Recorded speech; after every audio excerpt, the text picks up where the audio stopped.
Life hacks na nalaman ko lang noong 30 na ako. Panoorin hanggang dulo. Di ka magsisisi. Number 1. Sino ang nakaisip ng genius na ideyang to? Kahit maikling tali ng charm, pasok sa keyring, ibaliktad lang, tanggal agad, simple lang. Number 2. Pag nasa labas ka at walang phone stand, kumuha ng tissue at isang chopstick. Itupi ng ganito para may temporary phone stand ka na. Number 3. Buksan ang sausage sa isang segundo. Itupi sa gitna, tusukin ng toothpick. Kusang bubukas yan, napakadali lang. Number 4. Pag pumasok ang tali sa loob ng pantalon, isuksok ang dulo sa takip ng ballpen. Ibalik sa ballpen at ishoot sa loob ng madali. Sobrang useful nito. Number 5. Isuot ang takip ng dilatang lugaw sa daliri.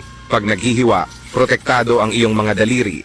Number 6. Huwag itapon ang balat ng orange. Paikutin ang kutsara sa loob at tanggalin ang laman. Tusukan ng toothpicks para maging 4 na paa. Magsindi ng maliit na kandila. Ipatong ang balat ng orange. May simpleng orange diffuser ka na. Lagyan ng mugwort sa loob. Patakan ng kaunting medicated oil. Sindihan, tapos hipan. Takpan ng kalahating balat. Handa na ang orange at mugwort incense burner. Mabangong mugwort, nakaka-relax, pampatulog, at panlinis ng hangin. Number 7. Mahirap tanggalin ang shell sa hilaw na itlog. Ito ang trick. Basain ang daliri at idikit sa shell. Tanggal agad ang shell. Number 8. Pagkahugas ng chopsticks, nakakalito ang dulo.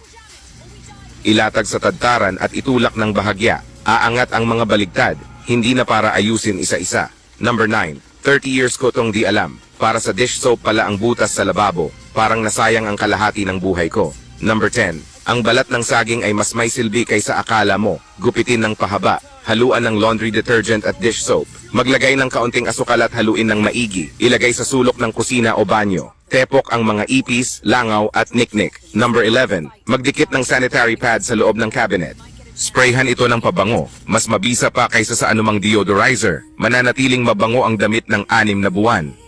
Number 12. Laging natutunaw ang sabon. Gamiting sabunan ang ubos na banig ng gamot. Tutulo ang tubig at di mabababad ang sabon.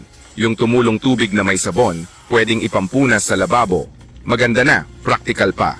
Number 13. Sindihan ang katol ng ganito at di mo nalilinisin ang abo buong taon.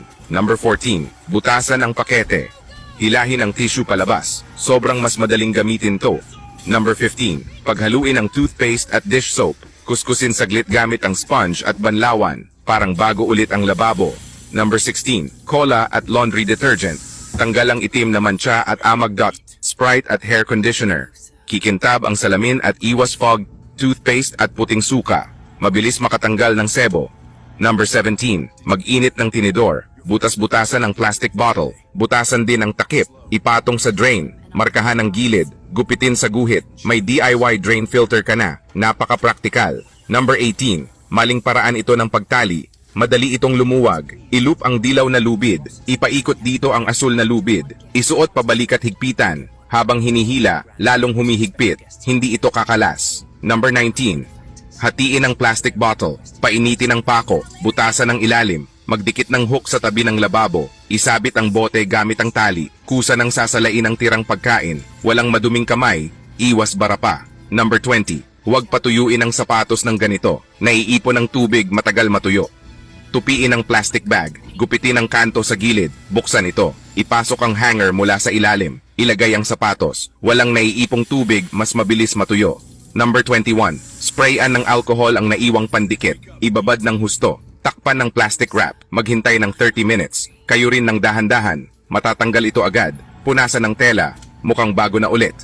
Number 22. Kung kulot ang libro ng bata, gamitan ng hair straightener at daanan ng isang beses. Didiretso agad ito.